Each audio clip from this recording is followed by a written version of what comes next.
Times 24x7. Tamil Nadu times 24x7. மறக்காம subscribe பண்ணுங்க, bell பட்டனை பிரஸ் பண்ணுங்க. நன்றி. டிவியை விட்டு விலகும் சுந்தரி கதாநாயகி.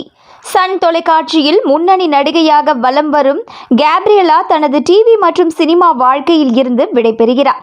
சன் தொலைக்காட்சியில் ஒளிபரப்பாகி வரும் சுந்தரி சீரியலில் கதாநாயகியாக நடித்து கொண்டிருப்பவர் கேப்ரியலா. கருப்பு நிறமாக இருந்தாலும் கதாநாயகியாக ஜொலிக்க முடியும் என்பதை நிரூபித்த சின்னத்திரை நடிகை இவர். நடிகை கேப்ரியலா சமீபத்தில் சொந்தமாக நடிப்பு பயிற்சி பட்டறை ஒன்றை தொடங்கி நடத்தி வருகிறார். இது தவிர அவர் தற்பொழுது நிறைமாத கர்ப்பிணியாகவும் இருக்கிறார். இந்த நிலையில் அவர் தனது இன்ஸ்டாகிராம் பக்கத்தில் நன்றி சென்னை, மீண்டும் அன்போடு பிறகு சந்திக்கிறேன் என்று பதிவிட்டு இருக்கிறார். இதன் மூலம் அவர் டிவி மற்றும் சினிமாவில் இருந்து விடைபெறுவதை சூசகமாக அறிவித்துள்ளார். முன்னதாக சுந்தரி தொடரின் ஷூட்டிங் பகுதிகள் அனைத்தும் முடிவடைந்து விட்டன. எனவே சுந்தரி தொடர் தொடர்ந்து வெளிவரும் நிலையில்தான் இருக்கிறது. கேப்ரியலா தான் பெறப்போகும் புதிய குழந்தைக்காக தனது வாழ்நாட்களை இனி செலவிடுவார் என தெரிகிறது.